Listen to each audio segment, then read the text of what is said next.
ಕ್ಷೇತ್ರೀಯ ಸಂಪರ್ಕ ಪ್ರಮುಖ, ದಕ್ಷಿಣ ಮಧ್ಯ ಕ್ಷೇತ್ರ ರಾಷ್ಟ್ರೀಯ ಸ್ವಯಂ ಸೇವಕ ಸಂಘ ಇವರು ನಮ್ಮನ್ನೆಲ್ಲರೂ ಕುರಿತು ಮಾತನಾಡಬೇಕಾಗಿ ಕೇಳಿಕೊಳ್ತೇನೆ.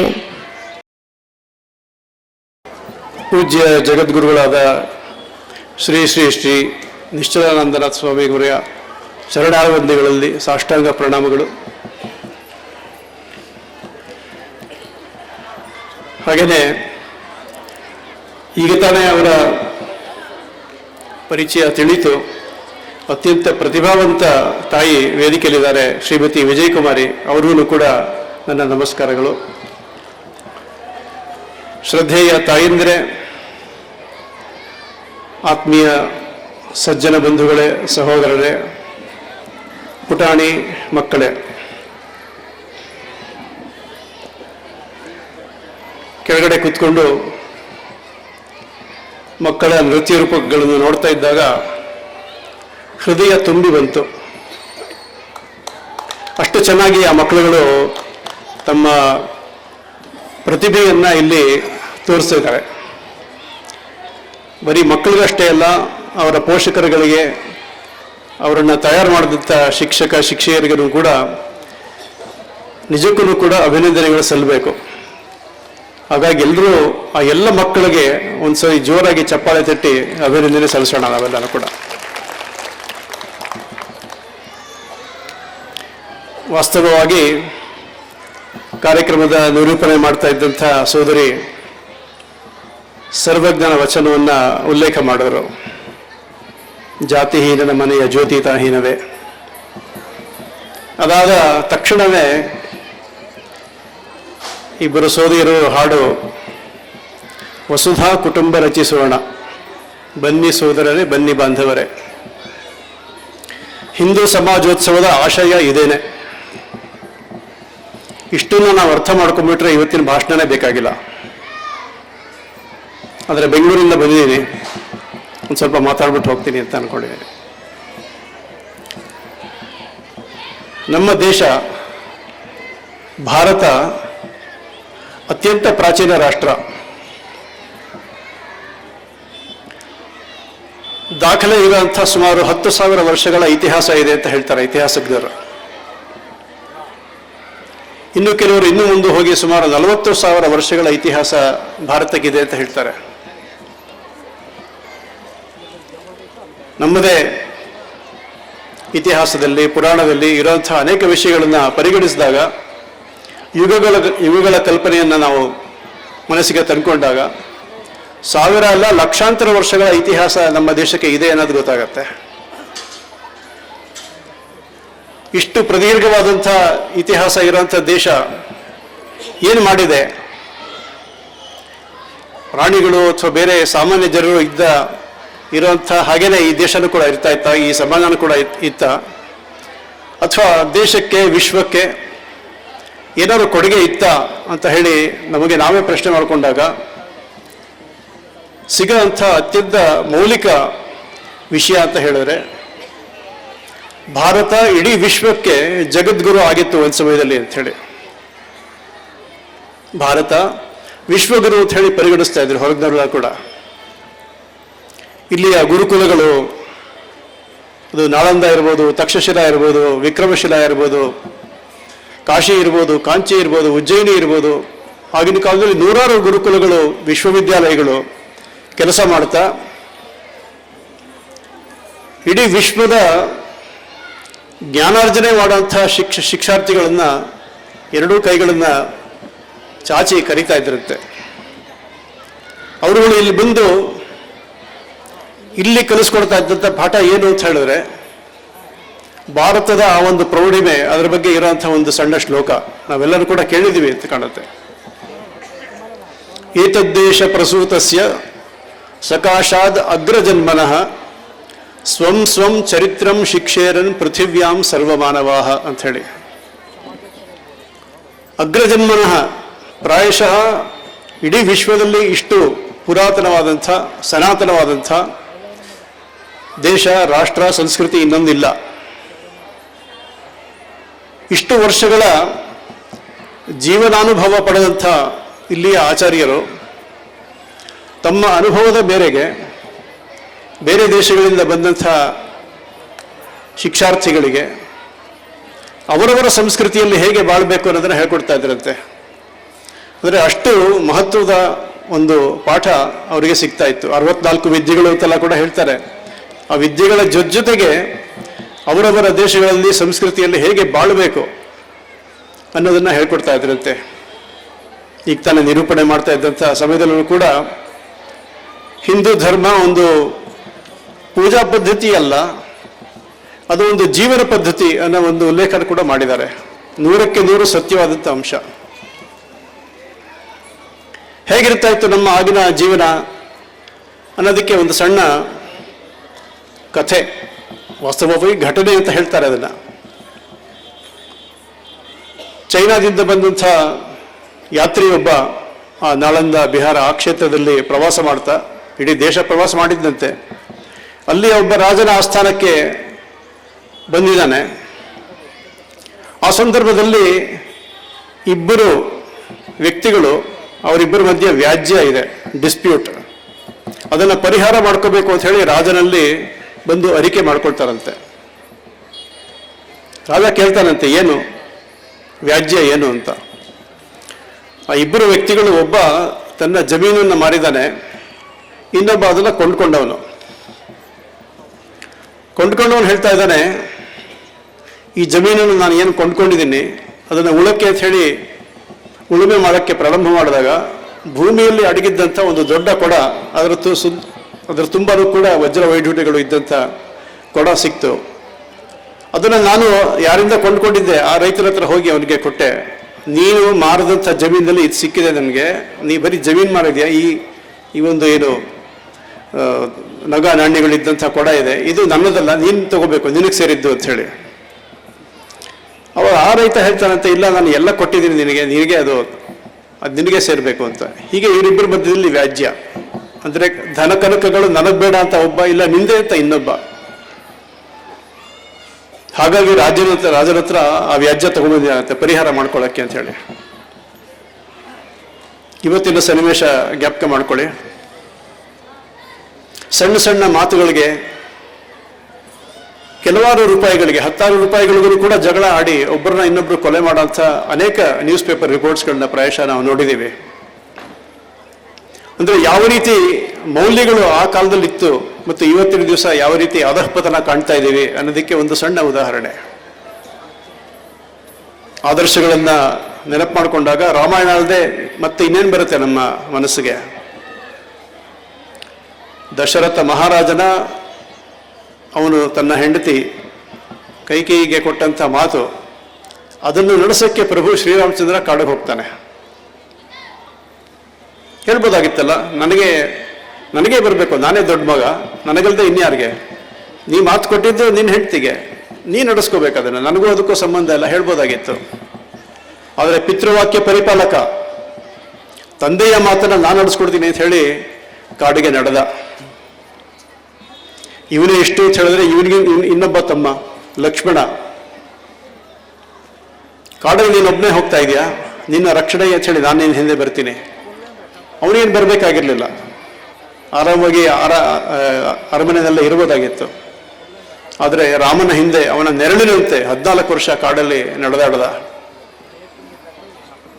ಇವರಿಬ್ಬರನ್ನೂ ಮಿಗಿಲಾಗಿ ಅವನ ಇನ್ನೊಬ್ಬ ತಮ್ಮ ಭರತ, ಯಾರಿಗೆ ನಿಜಕ್ಕೂ ಕೂಡ ಪಟ್ಟಾಭಿಷೇಕ ಆಗಬೇಕಾಗಿತ್ತು, ತಾಯಿಯನ್ನು ಮೂದಲಿಸ್ದ, ಬೈದ, ಬಾಯಿಗೆ ಬಂದಂತೆ, ನಿನ್ನಿಂದಾಗಿ ನನ್ನ ಅಣ್ಣ ಇವತ್ತಿನ ದಿವಸ ಕಾಡಿಗೆ ಹೋಗೋ ಅಂತ ಸಂದರ್ಭ ಬಂದ್ಬಿಟ್ಟಿದೆ ಅಂತ ಹೇಳಿ. ಚಿತ್ರಕೂಟದಲ್ಲಿ ರಾಮ ಇದ್ದಂಥ ಕಡೆ ಬಂದ. ರಾಮನ್ನ ಹೇಗಾದರೂ ಮಾಡಿ ಮನವೊಲಿಸಿ ವಾಪಸ್ಸು ಅಯೋಧ್ಯೆಗೆ ಕರ್ಕೊಂಡು ಹೋಗೋಣ ಅಂತ ಹೇಳಿ. ಆದರೆ ರಾಮ ಬರಲಿಲ್ಲ. ನೀನು ಬರೋವರೆಗೂ ಕೂಡ ನಾನು ಅಯೋಧ್ಯೆ ಒಳಗಡೆ ಹೋಗೋದಿಲ್ಲ ಅಂತ ಹೇಳಿ ಹೊರಗಡೆನೆ ಒಂದು ಪರ್ಣಕುಟಿ ಕಟ್ಕೊಂಡು ರಾಮನ ಪಾದಕ್ಕೆ ಸಿಂಹಾಸನದ ಮೇಲೆ ಇಟ್ಟು ಅದನ್ನು ಆಡಳಿತ ನಡೆಸ್ತಾ ಇದ್ದ ಅಂತ ಹೇಳ್ತಾರೆ. ಅಂದರೆ ಈ ರೀತಿಯ ಮೌಲ್ಯಗಳು, ಆದರ್ಶಗಳು ನಮಗೆ ರಾಮಾಯಣದಲ್ಲಿ ಸಿಗತ್ತೆ. ಇವತ್ತಿನ ಸನ್ನಿವೇಶ ಕಲ್ಪನೆ ಮಾಡ್ಕೊಳ್ಳಿ. ಅಣ್ಣ ತಮ್ಮದ ನಡುವೆ ವಾಜ್ಯ, ಆಸ್ತಿಗೋಸ್ಕರ ಹೊಡೆದಾಟ, ದಶಕಗಳಾದ್ರೂ ಕೂಡ ಅದಕ್ಕೆ ಸಿಗದೇ ಇರೋಂಥ ಕೋರ್ಟ್ನಲ್ಲಿ ಕೇಸ್ಗಳು, ಈ ರೀತಿಯಾದಂಥ ಮೌಲಿಕ ಅಧಃಪತನ ಇವತ್ತಿನ ದಿವಸ ಕಾಣ್ತಾ ಇದ್ದೀವಿ. ರಾಮನೂ ಏನೂ ಕಮ್ಮಿ ಇಲ್ಲ. ದಶಾನನ ಅವನ ಸಂಹಾರ ಮಾಡೋಂಥ ಸಂದರ್ಭದಲ್ಲಿ ಲಕ್ಷ್ಮಣನ ಅವನ ಹತ್ರ ಕಳಿಸ್ತಾನಂತೆ. ಅವನು ಏನೇ ಇರ್ಬೋದು, ಏನೇ ದುಷ್ಟತನ ಮಾಡಿರ್ಬೋದು, ಆದರೆ ಅತ್ಯಂತ ಒಳ್ಳೆ ಆಡಳಿತ ನಡೆಸಿದ್ದಾನೆ ಅವನು. ನೀನು ಅವನ ಹತ್ರ ಹೋಗಿ ಆಡಳಿತ ಏನು ಕೇಳ್ಕೊಂಬ, ಹೇಗೆ ನಡೆಸಬೇಕು ಅಂತ ಕೇಳ್ಕೊಂಬ ಅಂತ ಹೇಳಿ ಅವನ ಹತ್ರ ಕಳಿಸ್ತಾನಂತೆ.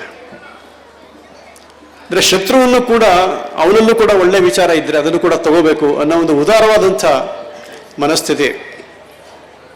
ಅದಕ್ಕೆ ಹಾಗಾಗಿಯೇ ರಾಮಾಯಣವನ್ನು ಆದರ್ಶ ಅಂತ ಹೇಳಿ ಹೇಳ್ತೀವಿ. ಈ ರೀತಿಯಾದಂಥ ಆದರ್ಶಗಳು ಈಗ ತಾನೇ ವಿಜಯಕುಮಾರಿಯವರು ಕೂಡ ನಮಗೆ ಹೇಳ್ತಾ ಇದ್ರು. ನಮ್ಮ ಮನೆಯಲ್ಲಿ ಯಾರು ನಮ್ಮ ತಾಯಂದಿರಿದ್ದಾರೆ, ತಮ್ಮ ಮಕ್ಕಳುಗಳಿಗೆ ಈ ರೀತಿಯಾದಂಥ ಆದರ್ಶಗಳು ಸಣ್ಣ ಕಥೆಗಳ ಮುಖಾಂತರ ಅವರಿಗೆ ಹೇಳ್ಕೊಡ್ಬೇಕು ಅಂತ ಅನ್ಸುತ್ತೆ. ಇಲ್ಲೇ ಕೆಳಗಡೆ ನೋಡ್ತಾ ಇದ್ದಾಗ ಸ್ವಾಮೀಜಿಯವರ ಹತ್ರ ಕನಕದಾಸನ ವೇಷ ಹಾಕೊಂಡು ಬಂದಂಥ ಒಬ್ಬ ಸಣ್ಣ ಮಗು ನೋಡಿ, ತುಂಬ ಮನಸ್ಸಿಗೆ ಹೇಳಿದ್ನಲ್ಲ ಆಗ್ಲೇ ಭಾವನೆಗಳು ತುಂಬಿ ಬಂತು. ಕನಕದಾಸರ, ಪುರಂದರದಾಸರ ಪದಗಳು ಎಷ್ಟು ಅರ್ಥಗರ್ಭಿತವಾಗಿವೆ.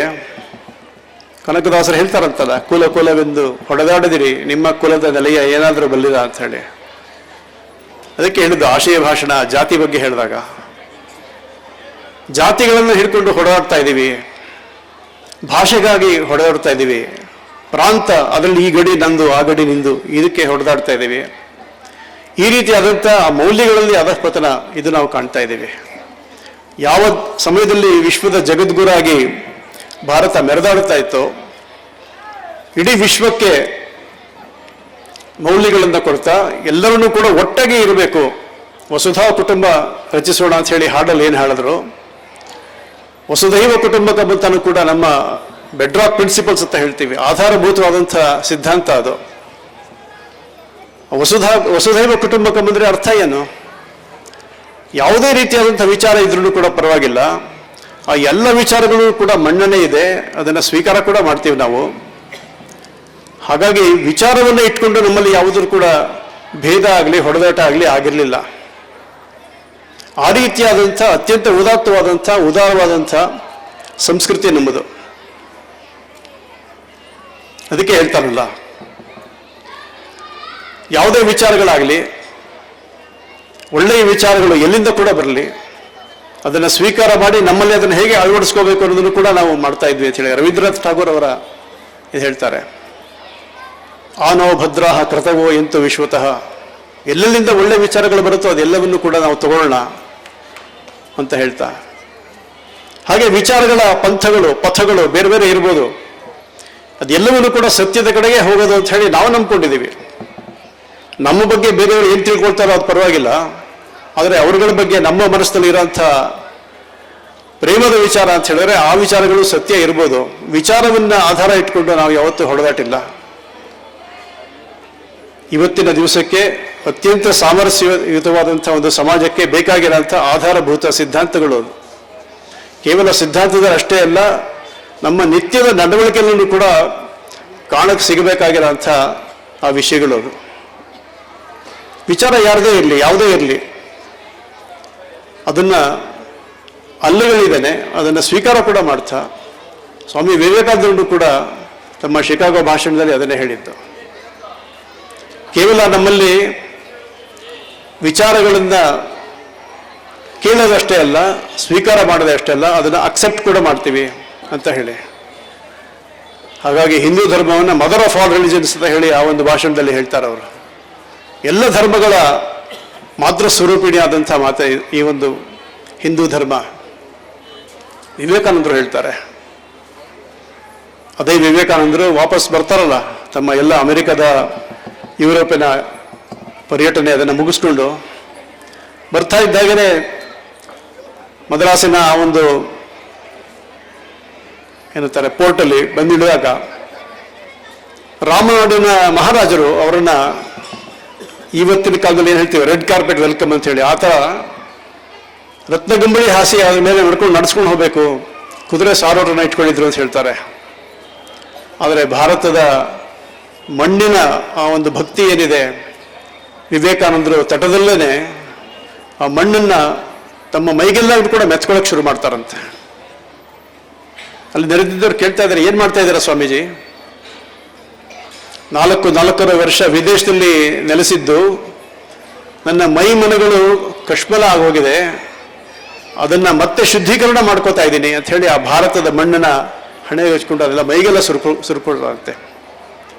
ಅಂಥ ಒಂದು ಶಕ್ತಿ ಇರೋಂಥ ಭಾರತದ ಮಣ್ಣು, ಇದು ಪುಣ್ಯಭೂಮಿ, ಇದು ದೇವಭೂಮಿ. ಆ ಒಂದು ಭಾರತ ಮಾತೆಗೆ ಜಯ ಆಗಬೇಕು ಅಂತ ಹೇಳಿದ್ರೆ ಈಗ ತಾನೇ ಇದೆಲ್ಲ ವಿಚಾರಗಳು ಏನು ಹೇಳ್ತಾ ಇದ್ರು ಜಾತಿಯ ಆಧಾರದಲ್ಲಿ, ಇದೆಲ್ಲನೂ ಕೂಡ ಬಿಟ್ಟು ನಾವುಗಳು ಜೀವನ ಮಾಡೋದನ್ನು ಕಲಿಬೇಕಾಗಿದೆ. ಇದನ್ನ ನಮ್ಮ ಮಕ್ಕಳುಗಳಿಗೆ, ನಮ್ಮ ಮುಂದಿನ ಪೀಳಿಗೆಗೆ ನಾವು ಕಳಿಸ್ಬೇಕಾದಂಥ ಒಂದು ಅವಶ್ಯಕತೆ ಇದೆ. ಹಾಗಾಗಿ ಸಾವಿರಾರು ವರ್ಷಗಳ ಆ ಒಂದು ಪಯಣ, ಅದರಲ್ಲಿ ಹಿಂದೂ ಧರ್ಮದ ಒಂದು ವಿಚಾರಗಳು ಏನು ಜನಜೀವನದಲ್ಲಿ ನೆಲೆಗುಡಿದ್ವು ಅದೆಲ್ಲವನ್ನೂ ಕೂಡ ಸಂಸ್ಕರಣೆ ಮಾಡ್ತಾ ಸಂಘ, ರಾಷ್ಟ್ರೀಯ ಸ್ವಯಂ ಸೇವಕ ಸಂಘ ತನ್ನ ಈ ಒಂದು 100ನೇ ವರ್ಷದ ಸಂದರ್ಭದಲ್ಲಿ ಆ ಸಿದ್ಧಾಂತಗಳನ್ನು ಮೈಗೂಡಿಸ್ಕೊಳ್ಳೋದು ಹೇಗೆ, ಈ ಒಂದು ವಿಚಾರವನ್ನು ಯೋಚನೆ ಮಾಡ್ತಾ ಪ್ರತಿಯೊಬ್ಬರೂ ಕೂಡ ಮಾಡಬಹುದಾದಂಥ ಒಂದು 5 ವಿಷಯಗಳನ್ನು ಜನಗಳ ಮುಂದೆ ಇಟ್ಟಿದೆ. ಇವತ್ತಿನ ದಿವಸ ನಾವೆಲ್ಲನೂ ಕೂಡ ಅದನ್ನು ಮಾಡಬಹುದು, ಅದನ್ನು ಮಾಡಬೇಕು ಅನ್ನೋ ಒಂದು ಸಂಕಲ್ಪ ತೊಡಬೇಕಾಗಿದೆ. ಒಂದೊಂದಾಗಿ ನಾನು ಹೇಳ್ತೀನಿ, ಪ್ರತಿಯೊಬ್ಬರೂ ಕೂಡ ಅದನ್ನು ಮಾಡ್ಬೋದು, ಯಾವುದೇ ತಾರತಮ್ಯ ಇಲ್ಲದೆ ಯಾರೇ ಆದರೂ ಕೂಡ ಅದನ್ನು ಮಾಡ್ಬೋದು. ಮೊದಲನೇದಾಗಿ ನಾಗರಿಕ ಶಿಷ್ಟಾಚಾರ. ಒಬ್ಬ ಸಭ್ಯ ನಾಗರಿಕನಾಗಿ ನಾನು ಹೇಗಿರಬೇಕು ಎಲ್ಲನೂ ಕೂಡ ಬರೆದಿಟ್ಟಿದೆ, ಎಲ್ಲನೂ ಕೂಡ ಪರಂಪರೆಯಲ್ಲಿದೆ. ಆದರೆ ಆ ಒಂದು ಆತ್ಮವಿಸ್ಮೃತಿ ಬಂದ್ಬಿಟ್ಟಿದೆ, ನಮ್ಮಲ್ಲಿ ಮರೆತು ಬಿಟ್ಟಿದ್ದೀವಿ. ಅದನ್ನು ಮತ್ತೆ ನೆನಪು ಮಾಡ್ಕೊಳ್ಬೇಕಾದಂಥದ್ದು ಅವಶ್ಯಕತೆ ಇದೆ. ಮತ್ತೊಬ್ಬರ ಜೊತೆ ವ್ಯವಹಾರ ಮಾಡಬೇಕಾದಾಗ ಯಾವುದೇ ರೀತಿಯ ಆದಂಥ ವಿಷಮತೆ, ತಾರತಮ್ಯ ಮಾಡದೇನೆ ನಾನು ಹೇಗೆ ನನ್ನನ್ನು ಜನಗಳು ಗೌರವಿಸಬೇಕು ಅಂತ ಹೇಗೆ ಎಕ್ಸ್ಪೆಕ್ಟ್ ಮಾಡ್ತೀನೋ ಅದೇ ರೀತಿ ಅವ್ರನ್ನೂ ಕೂಡ ನಾವು ಮಾಡೋ ಅಂಥ ಮಾನಸಿಕತೆ ನಮ್ಮಲ್ಲಿ ಬರಬೇಕು. ಸಭ್ಯ ನಾಗರಿಕನಾಗಿ ಇರೋಂಥ ಒಂದು ಲಕ್ಷಣ ಅದು. ಹಾಗೆಯೇ ನಮ್ಮ ದೇಶದ ಕಾನೂನು ಅತ್ಯಂತ ಪವಿತ್ರವಾದಂಥ ಗ್ರಂಥ ಅಂತ ಹೇಳಿದ್ರೆ ಸಂವಿಧಾನ. ನಮ್ಮ ಸಂವಿಧಾನಕ್ಕೆ ಕೊಡಬೇಕಾದಂಥ ಎಲ್ಲ ರೀತಿಯ ಮರ್ಯಾದೆ, ಗೌರವಗಳನ್ನು ಕೊಡುವಂಥದ್ದಾಗಬೇಕು. ಸಂವಿಧಾನದಲ್ಲಿ ಬರೋಂಥ ರಾಷ್ಟ್ರಗಾನ, ರಾಷ್ಟ್ರಗೀತೆ, ಅದರಲ್ಲಿ ಬರೋಂಥ ಬೇರೆ ಬೇರೆ ರೀತಿಯಾದಂಥ ಕಾನೂನುಗಳು, ಇದೆಲ್ಲವನ್ನೂ ಕೂಡ ಪಾಲನೆ ಮಾಡೋದ್ರ ಮುಖಾಂತರ ಅದಕ್ಕೆ ಗೌರವ ಸೂಚಿಸುವಂಥದ್ದಾಗಬೇಕು. ಅದಕ್ಕೇನು ಬೇರೆ ದಾರಿ ಇಲ್ಲ, ಗೌರವ ಕೊಡಬೇಕು ಅದಕ್ಕೆ. ಅದರಲ್ಲಿ ಆ ಆಶಯದಲ್ಲಿ ಹೇಗೆ ನಡ್ಕೋಬೇಕು ಅಂತ ಹೇಳಿರ್ತಾರೋ ಆ ರೀತಿ ನಡ್ಕೊಳ್ಳೋಂಥದ್ದಾಗಬೇಕು. ಉದಾಹರಣೆಗೆ ರಸ್ತೆಯಲ್ಲಿ ಹೇಗೆ ಹೋಗಬೇಕು ಅಂತ ಹೇಳಿ ಒಂದಿಷ್ಟು ಕಾನೂನುಗಳಿದೆ. ಆ ಕಾನೂನನ್ನ ಉಲ್ಲಂಘನೆ ಮಾಡಿಕೊಂಡೇ ನಾವು ಓಡಾಡ್ತಾ ಇರ್ತೀವಿ. ಅನೇಕ ಸ್ಥಿತಿ ಏನು ಎಡಗಡೆದಲ್ಲೇ ಹೋಗಬೇಕು ಅಂತ ಹೇಳ್ತಾರೆ, ಆಪೋಸಿಟ್ ಡೈರೆಕ್ಷನಲ್ಲಿ ಬರ್ತಾ ಇರ್ತೀವಿ ಗಾಡಿ ಓಡಿಸ್ಕೊಂಡು. ಯಾಕೆ? ಯಾವ ಪೊಲೀಸು ನೋಡ್ತಾ ಇಲ್ಲ, ಪೊಲೀಸರು ಅಲ್ಲೆಲ್ಲೋ ಇದ್ದಾರೆ, ನಾನು ಹೋಗ್ಬೋದಲ್ಲ, ಪರವಾಗಿಲ್ವಾ? ಟ್ರಾಫಿಕ್ ಸಿಗ್ನಲ್ಗಳು ಇಲ್ಲಿ ಬಹುಶಃ ಹೊಳೆನರಸೀಪುರದಲ್ಲಿ ಇಲ್ಲ ಅಂತ ಕಾಣುತ್ತೆ, ಆದರೆ ಬೆಂಗಳೂರು ಕಡೆ ಬಂದರೆ ಗೊತ್ತಾಗುತ್ತೆ ನಿಮಗೆ ಯಾವ ರೀತಿ ಅದರ ಉಲ್ಲಂಘನೆ ಆಗ್ತಾ ಇದೆ ಅಂತ ಹೇಳಿ. ಬಸ್ಗಳಲ್ಲಿ ಹೋಗ್ತಾ ಬೇರೆಯವರ ಬಗ್ಗೆ ಗೊಡವೆ ಪರಿವೆ ಇಲ್ಲದೇನೆ ಕಿಟಕಿಯನ್ನು ಸ್ವಲ್ಪ ತೆಗೆದು ಉಗುಳ್ತೀವಿ. ಯಾರ ಮೇಲೆ ಬೀಳುತ್ತೋ ಗೊತ್ತಿಲ್ಲ, ಅಲ್ಲೇ ಕೈ ತೊಳ್ಕೊಳ್ಳೋದು. ಬಸ್ನಲ್ಲಿ ನೀವು ಓಡಾಡ್ತಾ ಇರಬೇಕಾದ್ರೆ ಎರಡೂ ಬದಿನಲ್ಲಿ ಎಷ್ಟು ಪ್ಲಾಸ್ಟಿಕ್ ಬಿದ್ದಿದೆ ಅದನ್ನು ನೀವು ನೋಡ್ಬೋದು. ಎಲ್ಲಿಂದ ಬಂತು? ನಾವೇ ಮಾಡಿರೋಂಥ ಗಲೀಜು.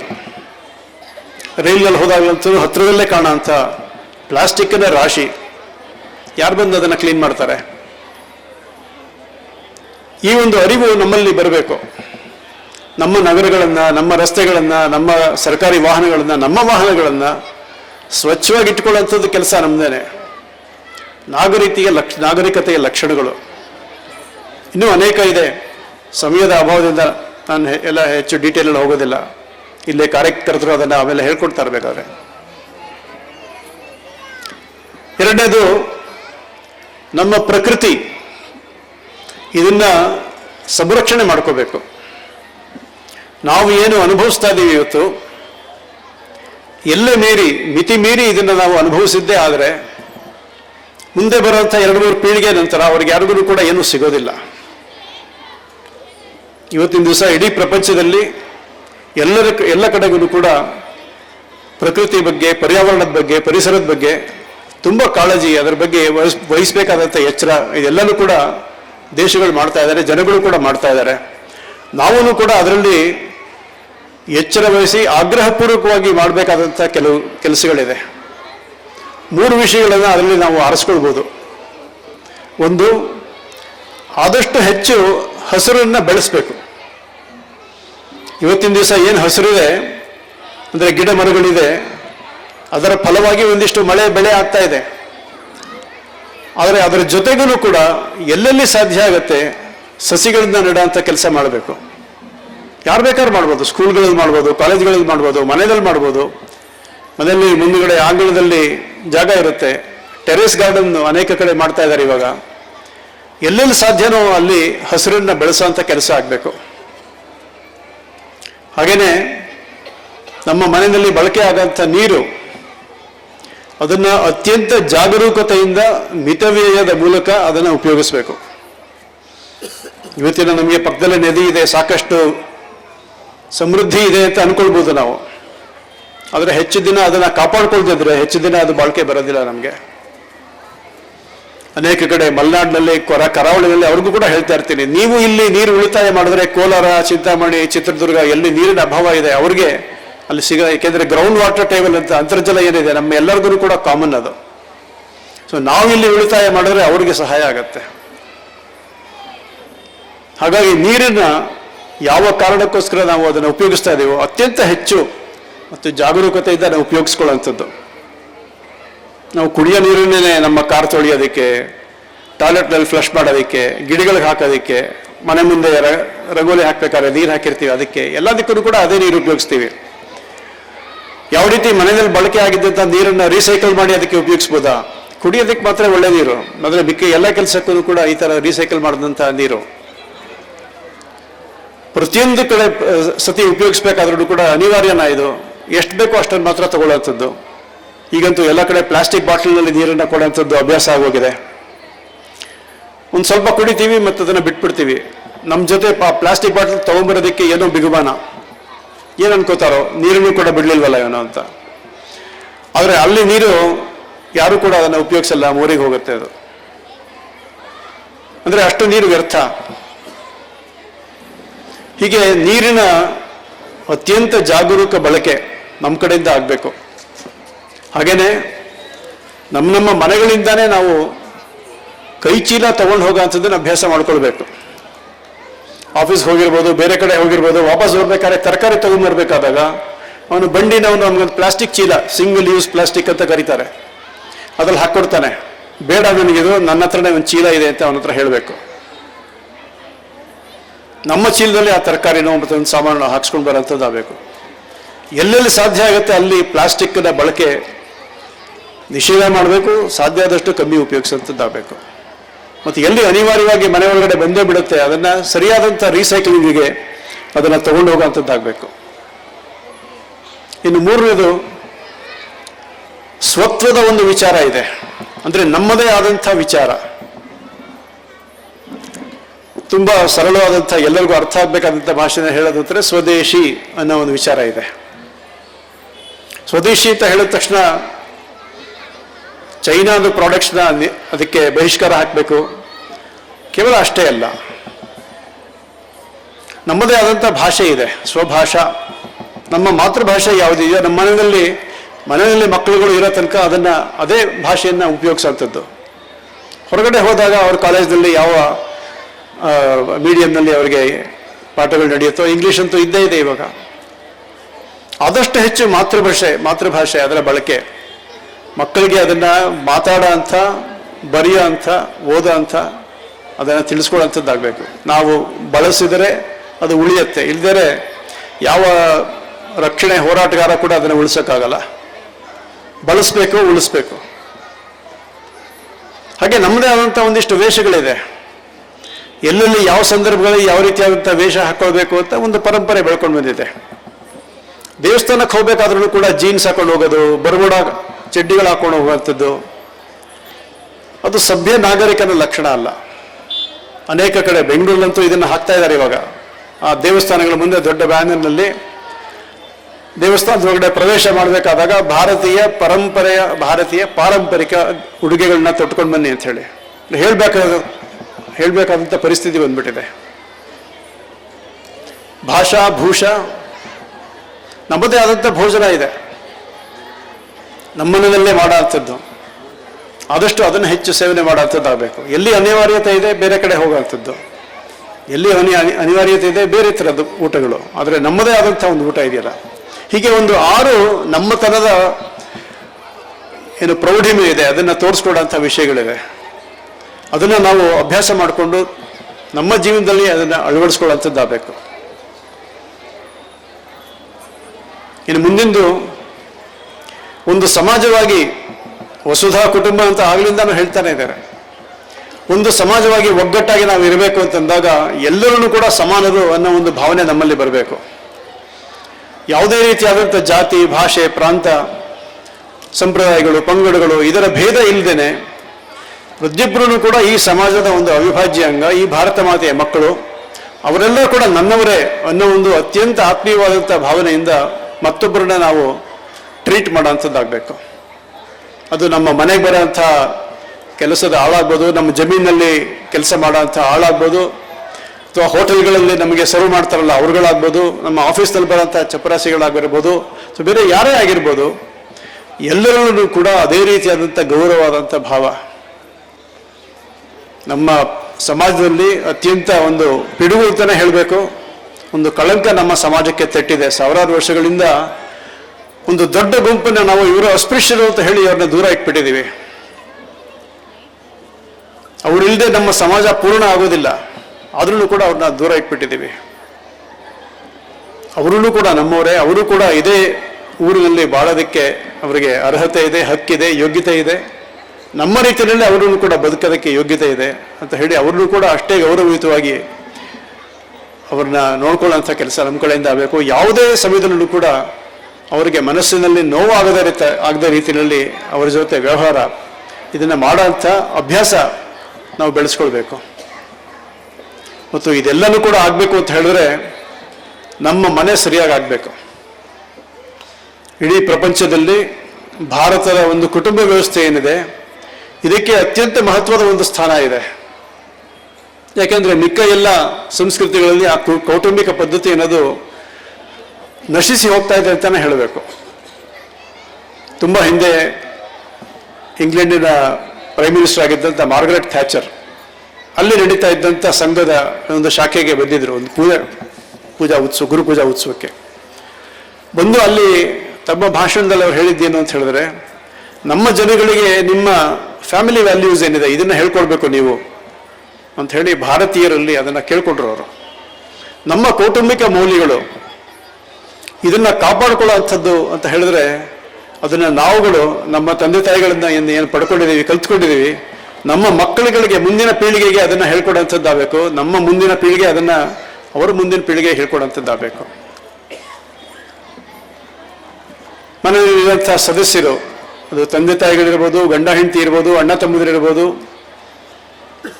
ನಮ್ಮ ಮನೆಯಲ್ಲಿ ನಮ್ಮ ಜೊತೆ ಇರೋಂಥ ನಾಯಿ ಬೆಕ್ಕುಗಳಿರ್ಬೋದು, ನಮ್ಮ ಸುತ್ತಮುತ್ತ ಇರೋಂಥ ನಮ್ಮ ನೆರೆಹೊರೆಯವರು, ಇದೆಲ್ಲನೂ ಕೂಡ ಸೇರಿ ನಮ್ಮ ಆ ಒಂದು ಪರಿಸರ. ಹಾಗಾಗಿ ನಮ್ಮ ಆ ಒಂದು ಕುಟುಂಬ ಸರಿಗಿತ್ತು ಅಂತ ಹೇಳಿದ್ರೆ ಇದೆಲ್ಲನೂ ಕೂಡ ಸರಿಯಾಗಿರುತ್ತೆ. ಆ ಮೌಲ್ಯಗಳನ್ನು ಕೂಡ ನಾವು ಕಾಪಾಡ್ಕೊಳ್ಳೋಂಥದ್ದಾಗಬೇಕು ಮತ್ತು ಅದನ್ನು ಮುಂದಕ್ಕೆ ಪ್ರವಹಿಸುವಂಥ ಕೆಲಸ ನಾವು ಮಾಡಿಕೊಳ್ಬೇಕು. ನಮ್ಮ ಮಕ್ಕಳುಗಳಿಗೆ ನಾವು ಅದನ್ನು ಹೇಳ್ಕೊಡೋಂಥದ್ದಾಗಬೇಕು. ಹೀಗೆ ಸಂಘ ಈ ಒಂದು ಶತಾಬ್ದಿಯ ಸಂದರ್ಭದಲ್ಲಿ ಈ 5 ರೀತಿಯ ವಿಷಯಗಳನ್ನು ಸಮಾಜದ ಮುಂದೆ ಇಟ್ಟು ಪಂಚ ಪರಿವರ್ತನೆ ಅನ್ನೋ ಹೆಸರಿನಲ್ಲಿ ಇದನ್ನು ನಾವೆಲ್ಲರೂ ಕೂಡ ನಮ್ಮ ಸ್ವಭಾವದಲ್ಲಿ ಪರಿವರ್ತನೆ ತರೋದ್ರ ಮುಖಾಂತರ ಮಾಡ್ಕೋಬೇಕು. ಆಗಲೇ ಹೇಳಿದ್ನಲ್ಲ, ನಾಗರಿಕ ಶಿಷ್ಟಾಚಾರ, ಅದಕ್ಕೆ ಬೇಕಾದಂಥ ಎಲ್ಲ ಕಾನೂನು ಇದೆ. ಟ್ರಾಫಿಕ್ ಸಿಗ್ನಲ್ ಇರ್ಬೋದು, ಕಾನೂನು ಇರ್ಬೋದು, ಎಲ್ಲನೂ ಕೂಡ ಇದೆ. ಆದರೆ ನಮ್ಮ ಸ್ವಭಾವದಲ್ಲಿ ಅದಿಲ್ಲ. ಬೇರೆಯವ್ರನ್ನ ಹೇಗೆ ನೋಡ್ಕೋಬೇಕು ಯಾರೋ ಹೇಳ್ಕೊಟ್ಟಿದ್ದಾರೆ ನಮಗೆ, ಆದರೆ ಸ್ವಭಾವದಲ್ಲಿ ಇಲ್ಲ, ಕಾಣ್ತಾ ಇಲ್ಲ. ಮೌಲ್ಯಗಳು, ಅನೇಕ ಮೌಲ್ಯಗಳು ನಮಗೆ ಗೊತ್ತಿದೆ ಥಿಯರಿದಲ್ಲಿ, ಆದರೆ ಪ್ರಾಕ್ಟಿಕಲಲ್ಲಿ ಅದನ್ನು ಮಾಡೋಕ್ಕೆ ಹೋದಾಗ ಮರ್ತ್ಬಿಟ್ಟಿರ್ತೀವಿ. ಹಾಗಾಗಿ ಈ ಪಂಚ ಪರಿವರ್ತನೆಯ ಉದ್ದೇಶ ಅಂತ ಹೇಳಿದ್ರೆ, ಸಮಾಜ ಮುಂದೆ ಸಂಘ ಇಟ್ಟಂಥ ಆಶಯ ಏನು ಅಂತ ಹೇಳಿದ್ರೆ, ಇದನ್ನ ಸ್ವಭಾವದಲ್ಲಿ ಪರಿವರ್ತನೆ ತರ್ಕೊಳ್ಳೋಂಥ ಮುಖಾಂತರ ನಮ್ಮ ಸಮಾಜ ಪರಿಷ್ಕರಣೆ ಆಗಬೇಕು, ಪರಿಶುದ್ಧ ಆಗಬೇಕು. ಇವತ್ತಿನ ದಿವಸ ಯಾವ ಸ್ಥಿತಿಯಲ್ಲಿ ಕಾಣ್ತೀವಿ, ಬಹುಶಃ ಇನ್ನು 100 ವರ್ಷ ಆದಮೇಲೆ ಪ್ರಾಯಶಃ ಇದರಿಂದ ಒಂದು ಹೆಜ್ಜೆ ಮುಂದೆ ಹೋಗಿರ್ಬೋದು. ವಿಶ್ವಗುರು ಅಂತ ನಾನು ಪ್ರಾರಂಭದಲ್ಲಿ ಏನು ಹೇಳಿದೆ, ಆಗಿದ್ದಂಥ ಮೌಲಿಕ ಜೀವನ ಏನು ಹೇಳಿದೆ, ಅದನ್ನು ತಲುಪೋದಕ್ಕೆ ತುಂಬ ದೀರ್ಘವಾದಂಥ ಹಾದಿ ಇದೆ. ಆದರೆ ಒಂದೊಂದೇ ಹೆಜ್ಜೆ ಈ ರೀತಿಯಾದಂಥ ಸ್ವಭಾವದಲ್ಲಿ, ಮಾನಸಿಕತೆಯಲ್ಲಿ ಪರಿವರ್ತನೆ ಮಾಡುವಂಥ ಏನು ಕಾರ್ಯಗಳನ್ನು ಸಂಘ ಕೊಟ್ಟಿದೆ, ಪ್ರಾಯಶಃ ಇದನ್ನ ನಾವು ಮಾಡುತ್ತು ಅಂತ ಹೇಳಿದ್ರೆ ಸಮಾಜದಲ್ಲಿ ಒಂದಷ್ಟು ವಿಷಯಗಳಲ್ಲಾದ್ರೂ ಕೂಡ ಒಂದು ವ್ಯವಸ್ಥೆ ಅನ್ನೋದು ಬರಬಹುದು ಅಂತ ಅನಿಸುತ್ತೆ. ಹಾಗಾಗಿ ಈ ಒಂದು ಸಂದರ್ಭದಲ್ಲಿ ಸಂಘದ ಆ ಒಂದು ಆಶಯ 100 ವರ್ಷ ತುಂಬಿದಂಥ ಒಂದು ಆಶಯದಲ್ಲಿ ಸಂಘ ಸಂಘಟನೆ ಬೆಳೆಸುವಂಥದ್ದು, ಹಿಂದುತ್ವದಲ್ಲಿ ಎಲ್ಲರನ್ನೂ ಕೂಡ ಒಂದಾಗಿ ಮಾಡಬೇಕು ಅನ್ನೋ ಒಂದು ವಿಷಯ ಇಟ್ಕೊಂಡು ಕೆಲಸ ಮಾಡುವಂಥದ್ದು, ವೈಚಾರಿಕವಾಗಿ ಭಿನ್ನತೆ ಇದ್ರೂ ಕೂಡ ಅವರೆಲ್ಲರೂ ಕೂಡ ಭಾರತೀಯರೇ ಅನ್ನೋ ಒಂದು ಅತ್ಯಂತ ವಿಶಾಲ ಮನೋಭಾವನೆ ಇಟ್ಕೊಂಡಿರೋವಂಥದ್ದು, ಇದೆಲ್ಲನೂ ಕೂಡ ಇದ್ದೇ ಇದೆ. ಆದರೆ ಸಾರ್ವತ್ರಿಕವಾಗಿ ಎಲ್ಲ ಸಮಾಜ ಬಾಂಧವರು ಕೂಡ ಮಾಡಬಹುದಾದಂಥ ಅತ್ಯಂತ ಸರಳವಾದಂಥ ಕೆಲವು ವಿಷಯಗಳನ್ನು ಈ ಪಂಚ ಪರಿವರ್ತನೆ ಮುಖಾಂತರ ಸಂಘ ಸಮಾಜದ ಮುಂದೆ ಇಟ್ಟಿದೆ. ಈ ರೀತಿಯಾದಂಥ ಹಿಂದೂ ಸಮಾಜ ಉತ್ಸವ ಇಡೀ ದೇಶದಲ್ಲಿ ನಡೀತಾ ಇದೆ. ಶತಾಬ್ದಿಯ ಸಂದರ್ಭದಲ್ಲಿ ಪ್ರಾಯಶಃ 1,00,000ಕ್ಕೂ ಕೂಡ ಹೆಚ್ಚು ಕೇಂದ್ರಗಳಲ್ಲಿ ನಡೀತಾ ಇದೆ. ಆ ಎಲ್ಲ ಕಡೆಗಳಲ್ಲೂ ಕೂಡ ಇದೇ ರೀತಿಯಾದಂಥ ವಿಷಯಗಳು. ಹಾಗಾಗಿ ಎಲ್ಲ ಯಾರ್ಯಾರು ಆ ಸಭೆಯಲ್ಲಿ ಬಂದು ಪಾಲ್ಗೊಂಡಿರ್ತಾರೆ ಅವರೆಲ್ಲರಿಗೂ ಕೂಡ ಈ ವಿಷಯಗಳು ಗೊತ್ತಾಗಿ ತಮ್ಮ ತಮ್ಮ ಮನೆಯಲ್ಲಿ ಎಷ್ಟಾಗತ್ತೆ ಅಷ್ಟನ್ನು ಅದನ್ನು ಪ್ರಾರಂಭ ಮಾಡ್ತಾ ಅಳವಡಿಸ್ಕೊಳ್ತಾ ಬರೋವಂಥದ್ದು ಆಗಬೇಕು ಅನ್ನೋ ಒಂದು ಆಶಯ.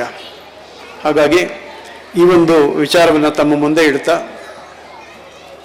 ಇವತ್ತಿನ ಕಾರ್ಯಕ್ರಮದಲ್ಲಿ ನನ್ನನ್ನು ಇಲ್ಲಿಗೆ ಕರೆಸ್ಕೊಂಡು ಮಾತಾಡೋದಕ್ಕೆ ಅವಕಾಶ ಮಾಡಿಕೊಟ್ಟಂಥ ಇಲ್ಲಿಯ ಹಿಂದೂ ಸಮಾಜೋತ್ಸವ ಸಮಿತಿಗೆ ನನ್ನ ಪ್ರಣಾಮಗಳನ್ನು ಸಲ್ಲಿಸ್ತಾ, ಪೂಜ್ಯ ಗುರುಗಳಿಗೆ ಮತ್ತೊಮ್ಮೆ ಅವರ ಆಶೀರ್ವಚನ ಕೇಳೋಂಥ ಅವಕಾಶ ಕೂಡ ನನಗೆ ಸಿಕ್ಕಿದೆ, ಸೌಭಾಗ್ಯ ಅಂತ ಅಂದ್ಕೊಳ್ತೀನಿ. ತಮ್ಮೆಲ್ಲರಿಗೂ ಕೂಡ ಮತ್ತೊಮ್ಮೆ ನಮಸ್ಕಾರ. ಭಾರತ್ ಮಾತಾ ಕಿ ಜೈ.